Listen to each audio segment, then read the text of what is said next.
Welcome to a new episode of the Justin Hamilton podcast. I am, of course, Justin Hamilton, and on today's podcast, my oldest friend on the Australian comedy circuit, Lehmo, Anthony Lehmo Lehmann, joins me to discuss probably some interesting things about his career that you might not know about. I hit him with a pretty big question up front, which I did not warn him about, and I think he gives a really interesting answer, and it's a true answer because he doesn't have time to think about it. So be prepared for that. I think it's a good way to start the podcast. And he also talks about his new show, and this is dropping on Tuesday morning. So a heads up, you will have a window to get cheap tickets to his brand new Melbourne International Comedy Festival show that is starting on this very night. So there you have it. I know it gets very confusing. I'm recording this intro the day before and trying to make sure that it sounds that it's happening in the present, which is this Tuesday, which for me is tomorrow, but which is for you now, or maybe in the past because you're listening to this later. Why are we getting all Nolan at the start of this podcast? I have no idea. Just a heads up as well, if you're listening to this first thing in the morning and you haven't signed up for my newsletter, head over to justinhamilton.com.au. You can sign up on the front page. It is a fortnightly newsletter. It has all sorts of things in it, including this latest edition has all sorts of ticket offers. Ticket offers for if you're in Brisbane, if you're in Melbourne, and if you're in Adelaide. I'm appearing at Craig Egan's 50th birthday show this Friday.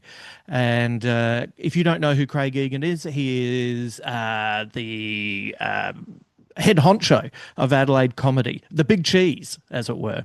And he has been running it for a long time, and he has provided a platform for all sorts of comedians at different, sections of their career, and often allowed some of your favorite comedians a space to find their voice. So I couldn't say no, had to get back there. So I'll be hosting that show this Friday. But for those of you in Brisbane, we have some ticket offers from Good Chat Comedy and also for the Melbourne Comedy Festival. So if you would like to be able to access free tickets or discounted tickets to certain shows, head to justinhamilton.com.au, sign up to the newsletter. Make sure that you check for the confirmation email in your spam, because often it goes there. Move it to your inbox, click on that, and you'll be ready to go every fortnight. And there's also a movie suggestion in there for you as well. I'm encouraging people to see this film before it's ruined. People are already ruining it with their opinions online. And I'm going to be discussing this with Alexi Toliopoulos, but I wanted to give you as much of an opportunity to see this film. So that's all in today's newsletter that drops at 10 a.m. Eastern Standard Time. So if you're listening to this early in the morning and you can sign up, get in there. Otherwise, you can still sign up. You'll just receive your first newsletter in a couple of weeks.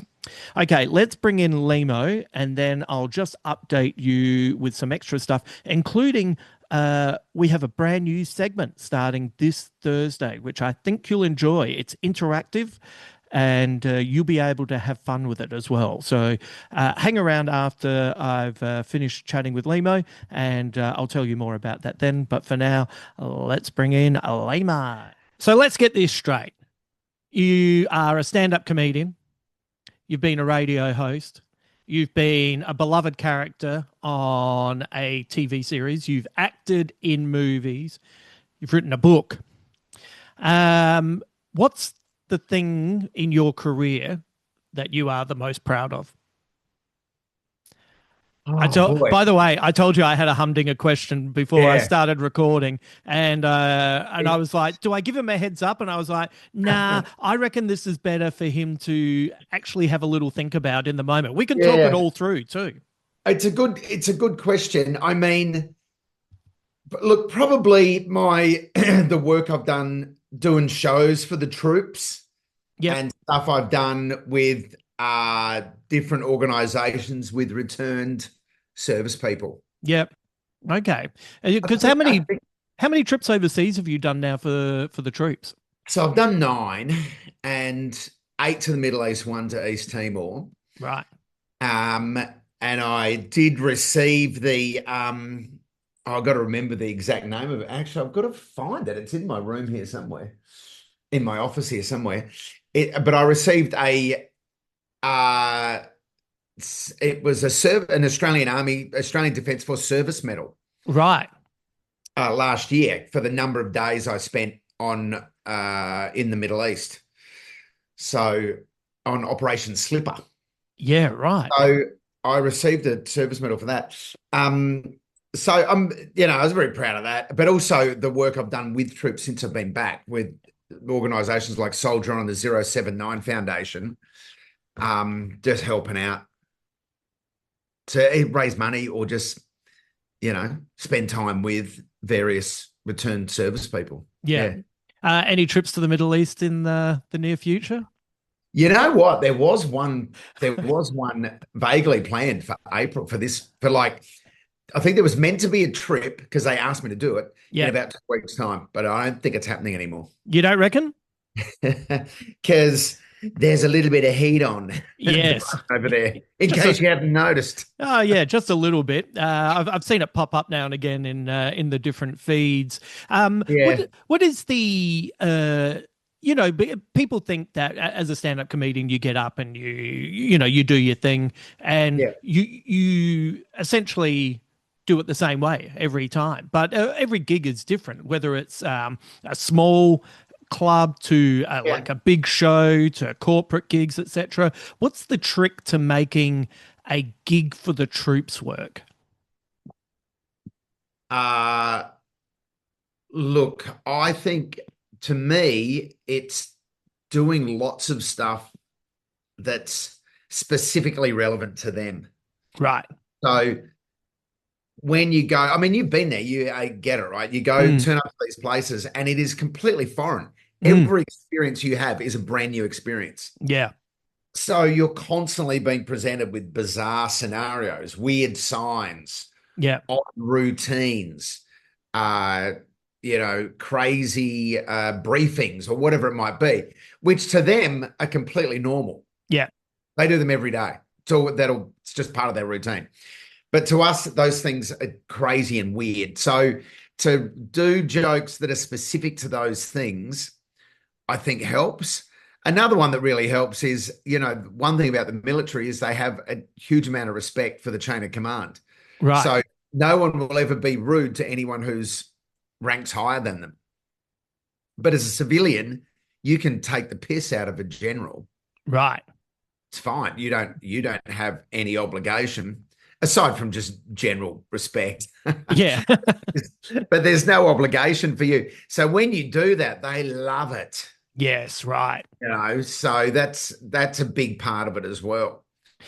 I And remember Mick Malloy, we were in Kabul and a 2-star general turned up late with two, women who he works with. And Mick just absolutely tore shreds off him. yeah. Right.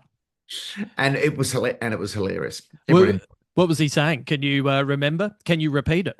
I What was think he it? might have raised some questions as to why him and because they were late, Mm, raised some questions as to why him and the two women yeah. late and what they might have been up to beforehand that made them late. Yeah, but Mick Malloy, the kind of the perfect example of how to create a persona that will get you through any trouble in life. I remember when he was doing breakfast radio in Melbourne, and Yeah, sometimes he didn't turn up, and not all the time, but now and again he wouldn't turn up, and sometimes normally that would get you into trouble. But for the show he was on, it just became a call in now and tell us if you saw Mickey last night. which he literally did as a phone topic once. Yeah, Call in if you saw Mick last night. Yeah. so And the funny. phone went off for like 2 hours. Yeah, lots of people saw him, and then him being able to hang shit on a 2-star general in that scenario, he's kind of perfectly built for it, isn't he? Yeah, exactly. So that's the kind of stuff they love. And then just general relatable gear. But I think that's the cornerstone of it, ripping the piss out of their daily routine and the weird lives that they lead on these army bases. Yeah, and people forget that they're funny as well. I remember my flight into Tarankat was, I think it's 4 hours. Is that right? From uh, From the base in Dubai, yeah, yeah, that feels about right. yeah. Yeah, And I remember talking to a soldier whose nickname was Chook, and I asked him how long it was. He said 4 hours, and I said, oh, so it's comparable to flying from the east coast of Australia to Perth. And he just yeah. looked at me and went, yeah, but no one's shooting fucking rockets at you there, which was funny when I landed. And Yeah, yeah. yeah, And you're getting the rocket shot at you. yeah, but I It's was a thinking good, about it a lot. very nice, very great laid back attitude from our Aussie troops. Yeah. So I Uh, remember in Kandahar, because they were getting that base in Kandahar was getting bombed every day. right. And I said to one of the Aussies, does that worry you that this place is getting bombed every day? And mind you, was a big base, Yes. 30,000 troops on that base. It was massive. And he said, those bombs are so shit that they'd literally have to land on your head to kill you. Right. Wow. Like, okay, Yeah. sure. That's when you're in contact with a lot of bombs that you Yeah, can yeah. start comparing them. No. Yeah, yeah. This one's not I don't very good. know. Those bombs are really shit. Yeah. How did you end up on those tours? So the first one was Artie Lang got me on it. The Right. first one. So I think he might have, they, Forces Entertainment had approached him. Yep. And I think he may have asked a couple of other acts first and who didn't want to go for whatever reason. Yeah. And then he asked me and I was bang into it. Yeah. So I was like, yeah, sounds. And I had at that point no connection to the troops whatsoever, like no family history of serving in the military. Mm. Um, no close family history of serving in the military. I just thought it'd be a bit of an adventure, Yeah. going to Iraq. Yeah.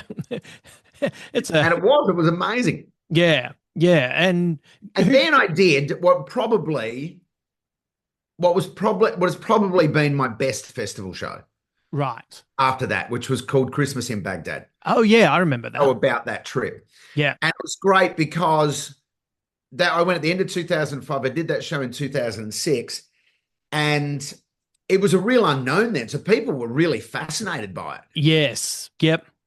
People knew very little about. I mean, we just knew what was being reported, obviously, in the press. Yeah. To lift the curtain and give another perspective, people were really interested in it. Yeah. Right. I remember I had a massive PowerPoint. Like I showed about 30 photos. It was almost like a holiday, you know, So back from a holiday and put the slideshow on. right. Yeah. It was a bit like that. And the show went, and it was a really popular show. And if I was more organized, I would have done that show more. Like if a show was that good now, you would kind of tour it for a couple of years. That is one of the good and bad things about the era of stand-up that we came through, which Yeah, was on the one hand, it was good that you had to have a new show every year because it forced you to get better quickly because yeah, you had to keep writing and you had to keep yes, working. But on the flip side of that, two things. One is what you said. A, you have a good show, you get the full value out of it. Like, it's the equivalent of making a roast dinner and you just eat a chicken wing and then you throw the yeah, rest of it out, yeah, because yeah, you got to make another dinner. But secondly, you worked on material longer. And so, everything gets better the more you do it. And sometimes you'd work on a show and you'd work on it for months and months and months in the lead up. Then you'd do all the festivals.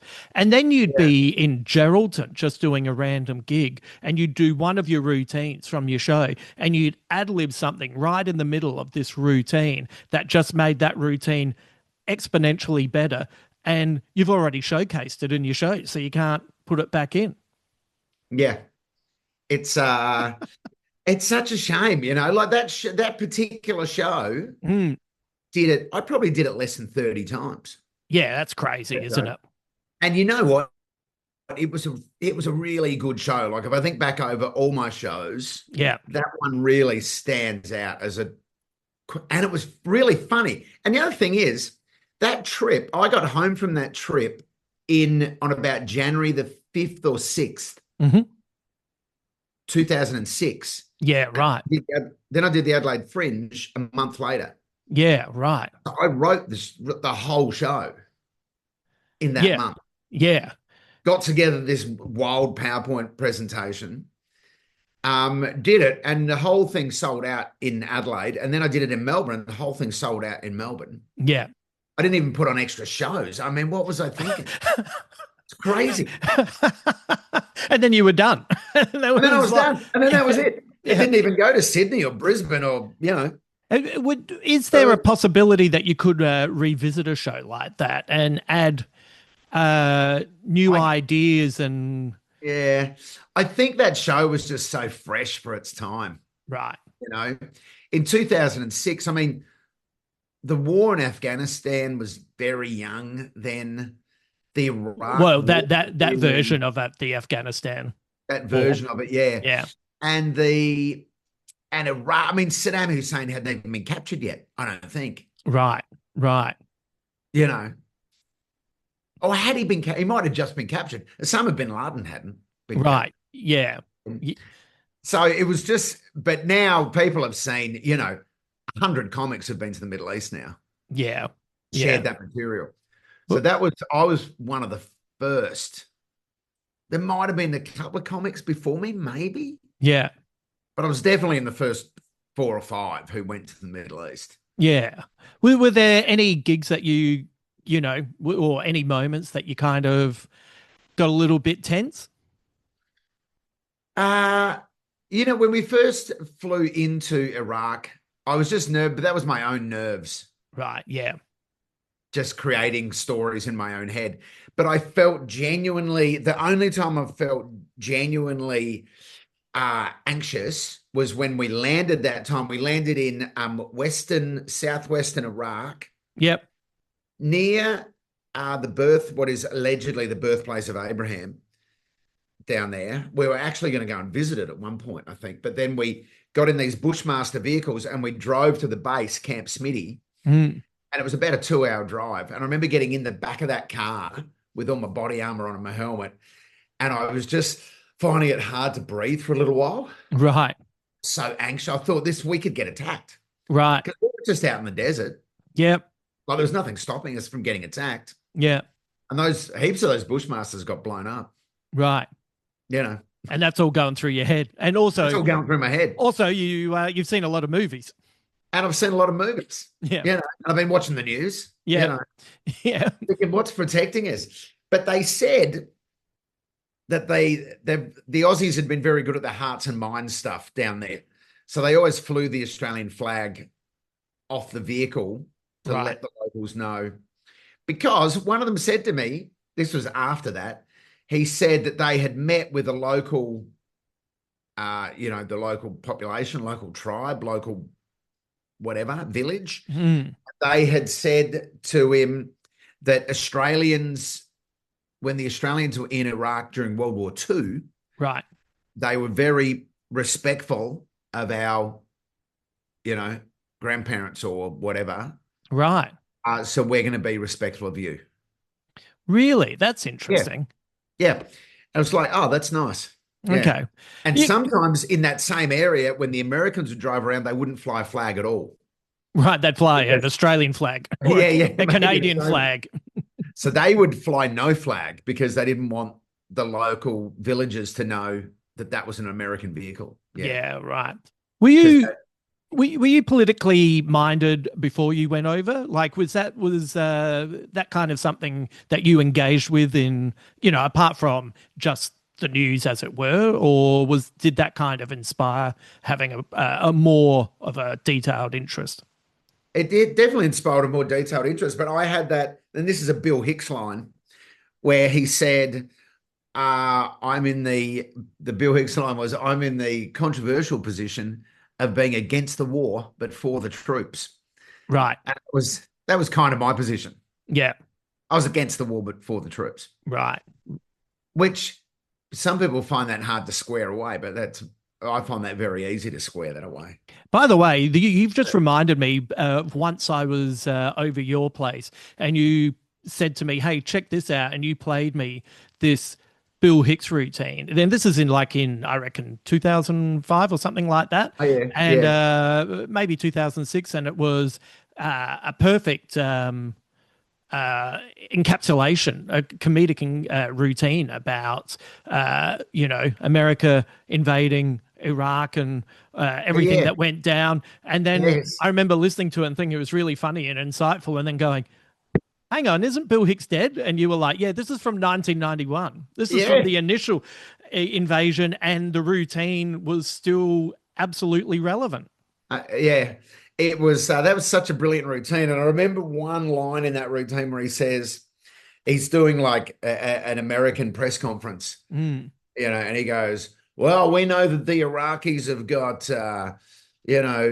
124 long-range missiles. They've got 78 Scud missiles. They've got this type of plane. They've got these types of guns." And then a journalist says, "How do you know?" It says, "We checked the receipt." Yes. And it was such a great bit. It's just so America to just fucking sell everyone weapons and then go to war against Oh, those people. And then well, there was the Iran Contra affair as well, which had happened yes. where they were funding the they were selling weapons to Iran to fund action against the Contras in Nicaragua. Yeah. Yeah. Yeah. America not doing such a good job in general in history, and specifically now. I was reading an article about how all these Pacific nations at the moment that rely on getting their diesel from the Middle East. Oh yeah. Of course, they're not getting it. And these are small countries. These are small islands that uh, are very close to, well, closer to economic collapse than they are further away. And there's a distinct possibility that through the actions of America now, China might just be able to come through and say, "Hey, we can help out with that. Yeah, we can help out with that as well. Hey, if we help you out with diesel at some Yeah. point, we might make a call. Like, we might need some help with some stuff." And they might be about to lose that whole Pacific area. Well, this is what's happening now. Countries are making Canada has made something like 25 separate trade deals, Mm, including America, around the world because they've just gone, "Well, screw you, we're just going to do this." Uh, mm, Europe has invested heavily in the military, so it doesn't need NATO, so it can yeah, defend itself more properly. So when America comes out of this, they're going to be in a much worse position. yeah. So Less arms, less friends, less diesel. all of the above, Yeah. and So no Greenland. Yeah. yeah. So good moves, guys. I was saying to a mate of mine the other day, and she's a little bit younger. I was saying that the best time to be alive was 1989 to 2001, because definitely in Western civilization, at least, Yeah. because the Berlin Wall went down. So Yes. and September 11 hadn't happened. So between 89 and Oh 2001, yeah.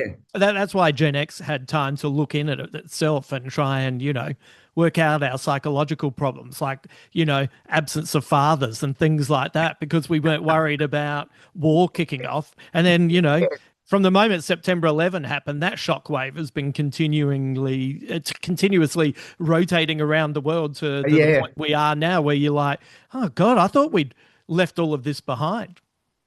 You're right. It was this unprecedented period of relative peace and harmony Relative. Yeah. around the peace and massive growth everywhere, like Mm, economically. yeah.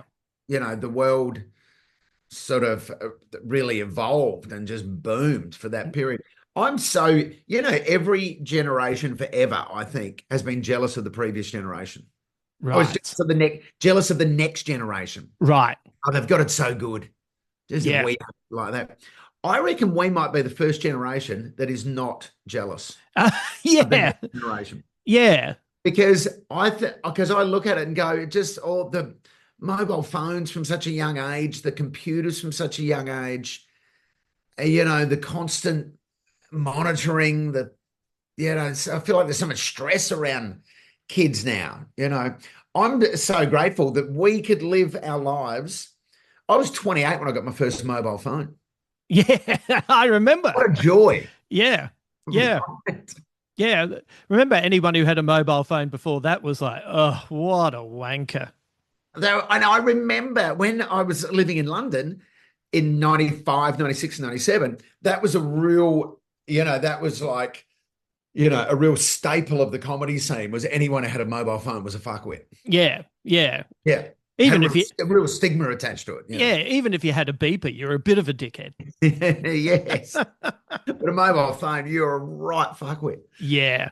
It's so funny to look back on that. You're a dad as well, so you get to see all of this stuff up close with through your son. I look at kids and without being an old man about it, I look at them and I go, I wonder if any kids today know the joy of sitting in the lounge room of their home by themselves, listening to a record and looking at their tennis racket and going, I can pretend that's a guitar. Exactly. No, none of them. I don't even know what a record is. Yeah. I just hear the Grammys for the first time ever. The Grammys had a new award, and it was for artwork, album cover artwork was the Grammy. Right? Oh, like now? Really? First time ever. Tyler, the creator, won it, or the graphic artist who made his album cover won it. Right. But it's a thumbnail now. Yeah.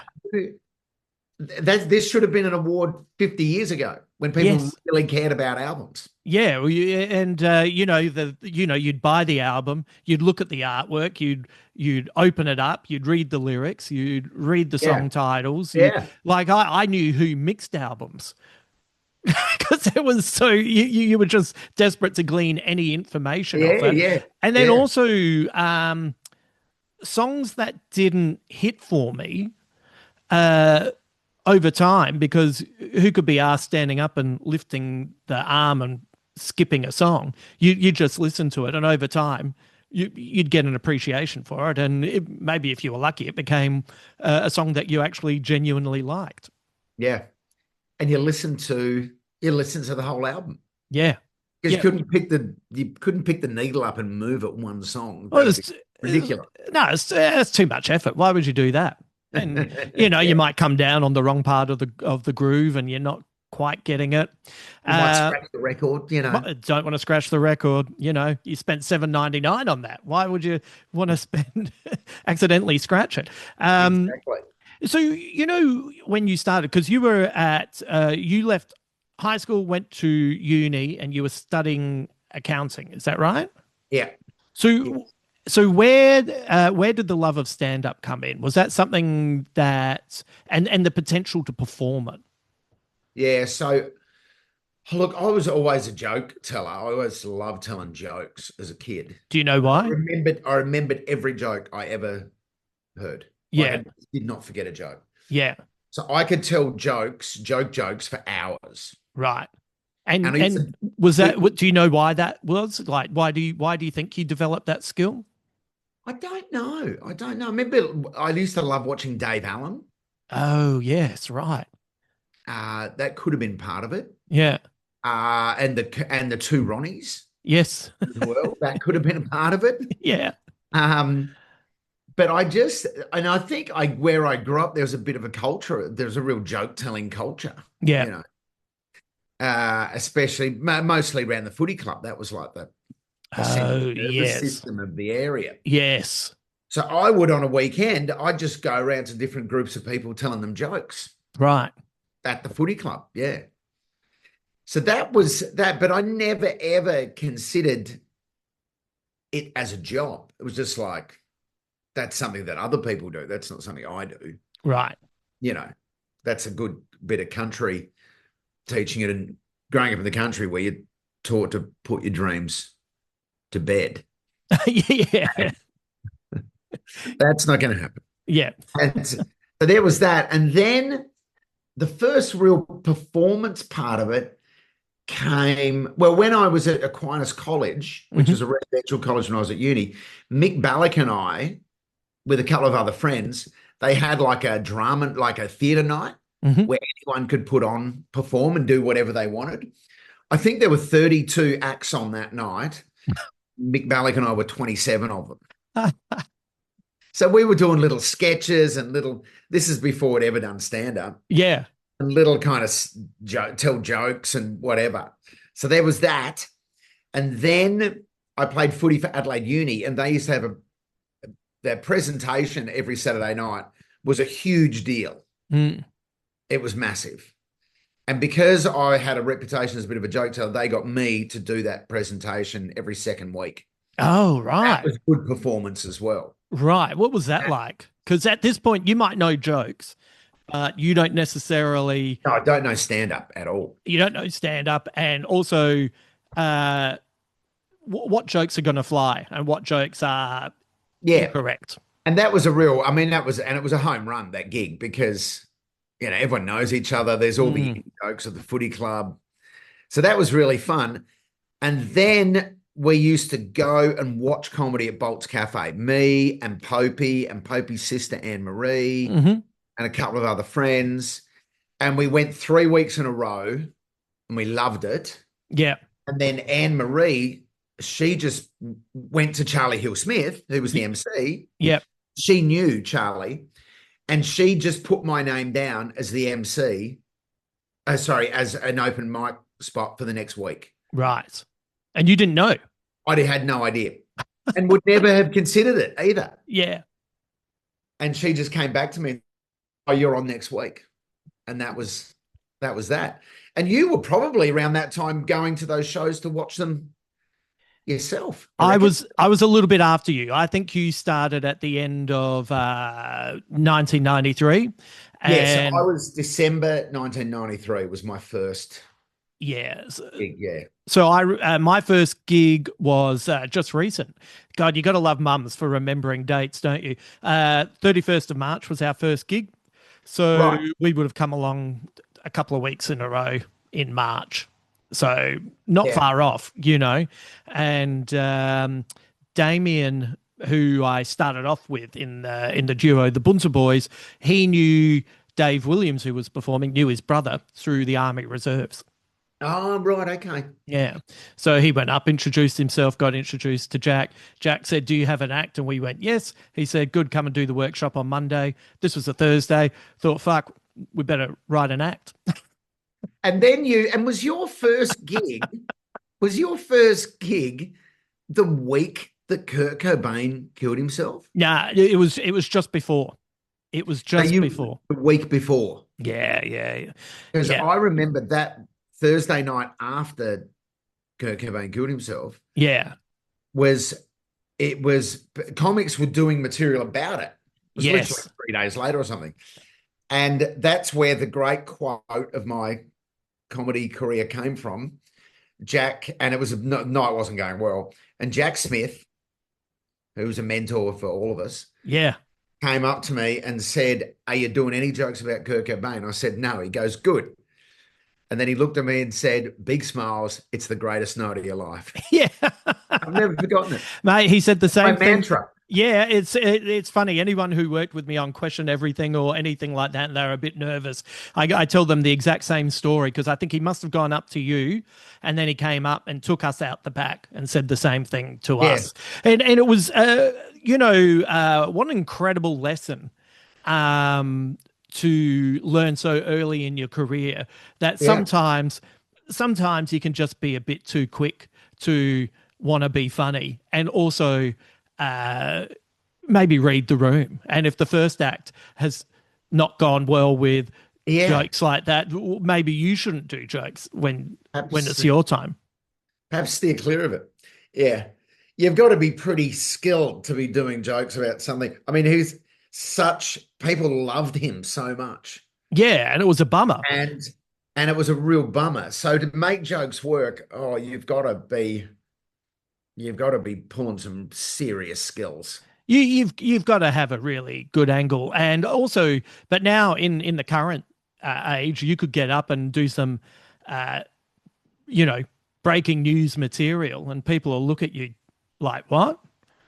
Because they're not across it. I reckon the last time I've managed to get on stage 24 hours after something's gone down and be able to do material on it, and the audience has been on board with it immediately, was Chris Rock being bitch slapped by Will Smith at the Oh Oscars. yeah, yeah. And that week, because I was hosting at the Comedy Store, that week was perfect because every time just before I'd go on stage, I'd check the news because I didn't want to get up there and go, hey, what about Will Smith? And someone yells out, did you know he necked himself through Yeah, being yeah, yes. depression? And I'd be like, oh. So I kept checking the news up until 5 minutes before I'd go on stage. And then more and more news kept coming through. Like my favorite one was OJ Simpson recording a video and saying violence is never the answer. But is that a true story? Yeah, I saw it. Violence is never the answer. Oh, what a life, Hey, OJ. sit this one out, buddy. Yes. Yeah. Mate, I watched Naked Gun again recently, the Mate, original one. yeah. OJ is very funny in that. Mate, it's OJ has put a dent on, like he's very funny, but he puts a dent on Naked Gun. Lance Armstrong puts a dent on Dodgeball. Oh, And dodgeball, yeah. thank God for Kareem Abdul-Jabbar just growing older and being a good guy and not ruining Flying High for us. Not really flying high. And what was the Bruce Lee film he was in? He was in Game of Death. A Game of Death. That's right. Yeah. Yeah. He kicks Bruce in the chest and leaves a size 7'2" footprint on him, like a Batman insignia. He was quite the unit, wasn't he? Yeah. So yeah, I've been covering everything in an accidental memoir on Substack called One Foot in the Spotlight. And I'm covering all of that stuff about Jack Smith and how lucky we were to have Yeah. Monday nights where we had a workshop. So we learnt really Yeah. early on really basic skills like take the microphone out of the stand, move the stand to one side. Yes. It's You know. still, you know what? It still kills me now. And I remember Jack saying, you don't have to talk into the mic while you're taking it out of the stand. Mm, Take it out of the stand mm, and talk into it. It kills me now when I still see really experienced comedians trying to talk into the mic while they're taken out of the mic stand. yeah. So take it out of the mic stand first. Take a deep breath. It's all good. You're losing about 2 seconds. Yeah. Just chill. Yeah. It's going to be all right, mate. Everything's going to be okay. Yeah. Well, let's fast forward. You have a new show that you performed at the Adelaide Fringe. How many shows do you reckon this is? Do you have any idea? Like, let's be honest. You're not a dickhead. You don't count your shows. But do you have a rough Yeah. idea where Oh, it might it'd be, well, it's at least 20. I'd say, be more than that, wouldn't it? if I had to guess, I'd say 23. Yeah. Yeah. 23 solo shows. Sometimes I wish I'd kept all the posters and, but you know what? When I really think about it, I'm just kind of, I'm happy to just look forward, instead of building a shrine to myself in the house. It's a weird feeling, isn't it? Like it's like I feel exactly the same way. You go to all this trouble, especially back in the day when getting posters made was hard work. Like it was really difficult to get images put together that you liked, etc. Yeah. But then but like I don't have anything up like that. Like what am I going to do? Yeah, I remember when I wrote that. Yeah, I remember when I performed that. I guess just as I'd like to get a handle on some of them just so I've got something to post on Instagram when I don't feel like putting up a photo of myself to try and keep that ticking over. But even that feels, I know that's the way to treat social media, but even that makes me feel a bit sick in my mouth. I know. And it's really the only person who cares is you. Yeah. Like no one else. We'd like to think that people care, but they don't really. No. You can maybe put on a website by way of, partial bio.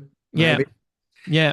Yeah, not around the house. So I couldn't tell you exactly how many we've got. Mind you, having said that, I'm just checking if I've built a shrine to myself in the house here. I haven't really. No, you have a I've, shrine to the Sopranos behind you. That's I've what got you a have a shrine to. shrine to the Sopranos, and I've got a Blues Brothers thing signed by Dan Aykroyd with a little note on it. It Yeah. says Lehmo, the blues is all right. Signed Dan Aykroyd. And I've got a Mark Knight cartoon, Yeah. which is me and Rob Sitch from Utopia. Oh, right. That's cool. Yeah.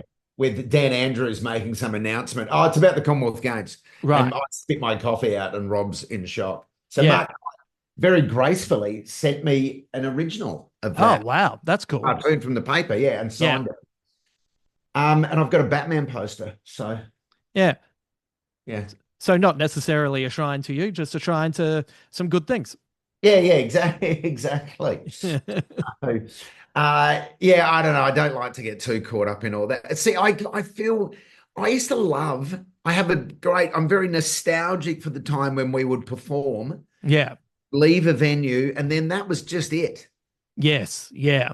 It was just your memory of that night was the only thing that ever existed beyond the doors of the comedy club. Yeah. Now you've got people in the audience are filming, comics are madly filming their own sets. I get that that's an important part of it now, and they've got to have a strong social media game, and it's very much a business these days. Yeah. But I'm glad that we got to experience the freedom of just performing and fucking off and never Ah. think of it again. Oh yeah. The amount of effort that would go into a regular Thursday night at Bolt's Cafe and would be a one and done. Yeah. Yeah. It was fine. You just moved on. Just move on, just go to the next one. Yeah. Yeah. Whereas now I see comics all the time. You'd see it as well. They're coming in with their bloody, circle lights or whatever. Yeah. Like They're setting up their cameras at the back of the room, and oh god, yeah, it's so much effort. Like one of the joys of leaving, like starting in a duo and then that coming to an end and transitioning into just being a stand-up comedian was that I never had to worry about a DI. I never had to worry about a yeah, second microphone stand. It had to be a boom stand. We needed a second mic, had to do a sound check. Do you know what I mean? We needed foldback. Like it was. yeah. And so the idea of we've returned to a point where you have to be lugging around your own equipment like your Dave Grant I is know. just it's too much.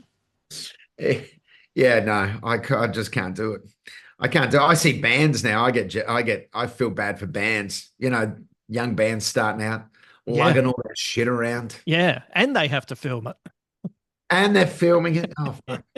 What a nightmare! So stressful. So how do you what's the difference between when you first started writing a stand-up show and how is it different to now? How do you go into the process and how do you come up with ideas and how's it evolved? Yeah, so I like to have a narrative thread of sorts Yeah. through the show to give it some ballast. So I will write the bones of a show, Hmm. and then I'll look at my material from the last 12 months and just put it in where it fits in the show. Yeah. Um, and then I'll just hit the rooms and just do loads of spots. Right. So this year, I just spent ages doing 5-minute spots, 7-minute spots, 10-minute spots over and over and over. When I was really busy with it, I was doing, 6 or 7 a week, Right. just working that gear. Yeah. And then, so 10, and I'm doing a 50-minute show as well, Right. because no one ever walked out of a comedy show after 51 minutes and said, fuck, I wish that was longer. So I'm doing a 50-minute show. Yeah. Like this thing that it has to be 60 minutes is a Yeah, I don't fallacy. know. Who made that rule? Yeah. A few years ago when Bob Franklin had that show that went 45 minutes. Yeah. And I went and saw it. And when it ended, I was like, awesome. Yeah. You know Really what's enjoyed that show. yeah, you know what's also good? Wish that had been longer. It's Yeah, which is yeah. better than really dragged in the middle, didn't it? Could have cut 10 minutes out of that. Yeah. So so really it's 5, 10 minute bits. Yeah. You know? So I'm just working those bits, putting them in, trying to get little, narrative threads through it, trying to, get a call back at the end Yeah. to finish it all off. And then this year, I didn't do any trial shows this year, Yeah. Right. getting a bit lazy in my old age. But I did do a run of Nick Gleason's gigs. Oh, So yes. 10 45-minute spots Yeah. as part of that run. So Yeah. really, I'm doing a 50-minute show. I did 10 45-minute spots, which is basically, I ended up basically doing the show. Yeah. So really, that was kind of, they were all trial shows to a degree, I guess. Yeah, yeah, yeah. Yeah. Nick does such a good job of setting up those gigs Yeah. that he sells them properly, the audience gets it, you can have fun in those environments. Yeah, exactly. Exactly. So this show started with, I wasn't going to do a show, by the way. Mm. I just got Mickey talked me into, he had some room in Adelaide. So he talked me into doing that room. And then Cole Chandler had some nights left at Spleen, Hmm. Melbourne, and he talked me into doing that. So, and I had this story about getting my appendix removed in Italy. So Oh, that yes. was the beginning point. Yeah, That's a good story. yeah, That's a fun story. I'll make that the central piece of the show and build around that. yeah, What great. it's ended up being two things. One is family holidays, Yeah, and the second one is me comparing my son's life at the age of 9 to my life at the age of 9. right. Very different. Yeah, I was about to say Yeah. he's had more stand-up experience at 9 than you had in the first year Yeah, of your career. true. Yeah, yes, indeed. So that's basically the show. Yeah. And don't you find that? So I did a couple of works in progress in Adelaide, and I was quite surprised because that was a tight turnaround. And I just had a whole lot of new material. I find it's quite interesting that when you get on stage, your desire to try and remember it and piece it together can sometimes be the way that you create the narrative because it just comes up subconsciously. Yeah, true. Yeah. I really found that because I was doing a bit of shuffling with my show, Yeah. and yeah, it really came together. Well, it kind of came together when I was doing that stuff with Nick because I was mixing it up heaps, Yeah. and then I ended up just going with a logical Yeah. beginning. Because also the other thing I do with the show is I set it up, which is me reverse engineering it, but I set it up as the third piece in a trilogy, Right. which started with Camper Van Gogh, Yep. Disastrous Family Holiday. The second show that follows on from that is me doing something for myself, which Yeah. was walking Kokoda and running the Melbourne Half Marathon. Right. And the third one is going back on the family holiday again. Yes. And your appendix blew out. And my appendix blew out. So I kind of I do a little recap of Camper Van Gogh, and I do a Yeah. little recap of the Kokoda show. Yeah. I kind of Kind get of set up the thread. the thread. I kind of get the impression that if your appendix had to blow out, it was good it wasn't on the camping trip because you might have just been left to wither in the desert. Oh, mate, if that had happened in Port Moresby, I mean in the Owen Stanley Ranges in Port Moresby, fuck, that would not have been good. No. And with all due respect to Papua New Guinea, I'd much rather go to hospital in Milan in Italy Right. Yes. Yeah. than Port Moresby. Yeah, I reckon check the 5-star reviews and Yeah. get back to you. By the way, having your appendix removed, what's the difference to your life now? Is there any difference? No, no. So, It's a completely useless right, organ. It does right. nothing. I don't know why it's there. It must have done something at some point, right? No, I don't think the appendix actually does it. I think it's famous for doing nothing. The Right. appendix. Yeah. Okay.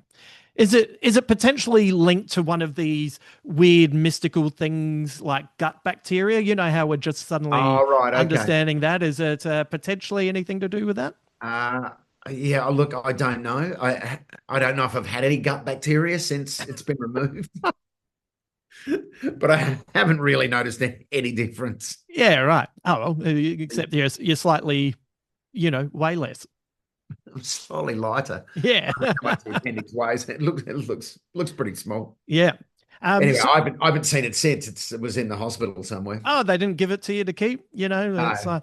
like they offered me my kidney stone, and I said absolutely not. I don't need to keep looking at that. The good thing about going in at this age and having your appendix out is they do a full, they check everything. Oh, yes, right. It's nice. You get a clean bill of health at the end of it, Yeah, which is nice. Yeah. yeah. Oh well, So, a look under the bonnet, as a mate of mine said to me. Good poke around under the bonnet to make yeah. sure it's working all right. I'll keep that in mind if it starts to go. I think, oh well, fingers Yeah, crossed for the post news. get it out. And actually, that just remind I've got to put this into the show, actually, is the story about if you're a doctor and you're going to work in Antarctica over winter, you have to have your appendix removed before you go Oh, because if it goes, there's no one there to help you. because no one can fly in or out during winter. Oh, The only doctor there. right, If it bursts, you would have to take it out yourself, which a doctor did do in, I think, about 1962. right. Doctor removed his own appendix in Antarctica. And my question for you is, what country was that doctor from? Oh, good question.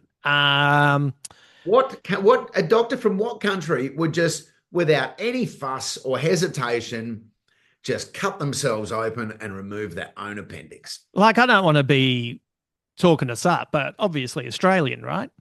No, not Australian. Oh, okay. I was thinking with no qualms. I have no. Uh, Go on. Russian.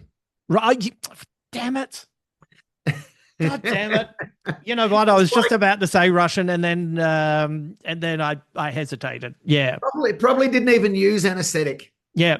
Mate, vodka. Vodka, a bullet to Vodka bite down on. is good. Yeah. Yeah. Just remove it. I find Russians have an emotional range of between 5 and 5.5. Yeah. Like an absolutely ecstatic Russian is a 5.5 out of 10. And a Yeah. Russian who's just had a horrible family tragedy is 5 out of 10. Yeah, right. Yeah. And it just doesn't move either side of that. Sometimes that comes in handy, doesn't it? Like they never get too excited and say that extra joke that nobody needed to hear or drop that bit of information that, Yeah, was actually a secret because they just remain constant. that's right. That's right. So your show starts today on the 7th of April. Yes. And where are you performing? At Spleen, is that right? I'm at Spleen Bar in the city, uh, at the top of Burke Street. yes. For how many weeks? It's a really hodgepodge schedule Right. because I booked it late with Carl Chandler, who runs the room. So Yeah. I'm doing Tuesday, Wednesday this week. Yep. Then next week I do Tuesday, Wednesday, Thursday, Saturday, Sunday. Right. Right. Okay. So, Yeah. and where can people get more information for you? Go to trybooking.com Yep. and just search Lehmo and you'll find it there. Okay. And we're doing a 2-for-1 deal, which should be up now for 24 hours. Right. Okay. So for 24 hours, 2-for-1 deal just for the Tuesday, or is this for the whole run? For the Tuesday today and Tuesday, Wednesday next week. Okay. Great. All right. So trybooking.com. Look up Lehmo and Lehmo. and take advantage of that, mate. Thanks for jumping on. I know you're flat out with everything, but I will catch up with you soon. And everyone, go and check out Lehmo at the Melbourne International Comedy Festival. Hammo. Thank you to Lehmo for joining me today. And if you're in Melbourne and would like to check out his show, make sure you head over to Try Booking and take advantage of that discounted ticket offer for the next 24 hours. just a little reminder over at the newsletter that drops today, there are some ticket offers for you for shows that are appearing in Brisbane. They're through my good friends at Good Chat Comedy up there. There are a ticket offer for the show that I'm hosting this Friday night at the Rhino Room. It's celebrating Craig Egan's 50th birthday. So I'm looking forward to getting into town and hosting that as well. So make sure you sign up for that and you can take advantage of those offers there. Now, what did I have to tell you? The two things. One is my second stand-up special, Stuff and Nonsense, has been uploaded to my YouTube channel. So there are now two shows there that you can enjoy for free. There is Little Victories, Stuff and Nonsense. So head over to Justin Hamilton Comedian at YouTube and you will be able to find that, where you can also find videos of this podcast. And, slowly but surely, I'm building some other things there for you as well. Now, this Thursday, we have a brand new segment. It's with Bryden Coverdale, who plays the Shark in The Chase Australia, and it is a quiz-based podcast. So how this is going to work is Bryden's going to come in. He's going to ask me 10 questions, and in real time, you can play along. Whether you're at the cafe, whether you're catching public transport, or you're driving along, or you're just sitting around and you're killing some time, you can play this quiz in real time. I didn't know any of the answers, and so Bryden just asked me 10 questions in a row. I had to try and work out what the answers were. I'm not going to tell you how I did. I am not a quiz guy. I work on a quiz show, but I had no idea what the questions were going to be. I didn't know which angle they were coming from, and so you can play along, and then at the end of the 10 questions, we go through each answer, and Bryden either has information about it, he has an anecdote. I sometimes have an anecdote.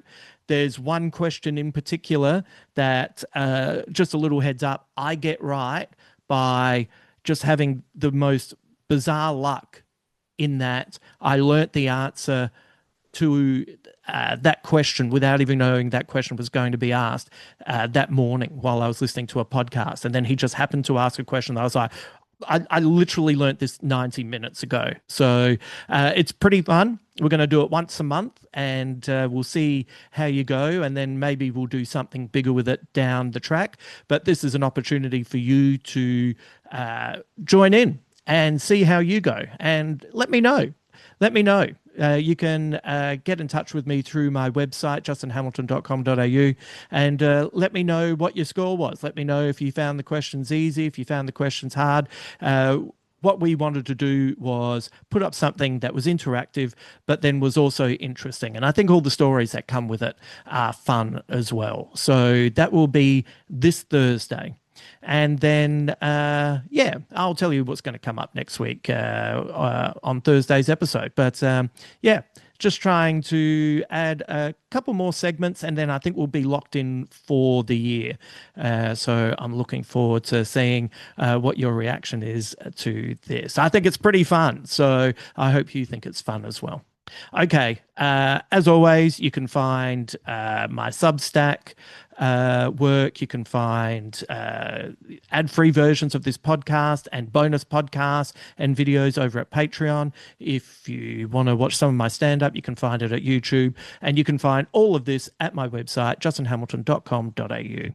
And if you are enjoying this podcast, it's getting harder and harder as an independent artist to overcome the algorithms. So if you would like to give us a top review on whatever platform you use, that would be appreciated.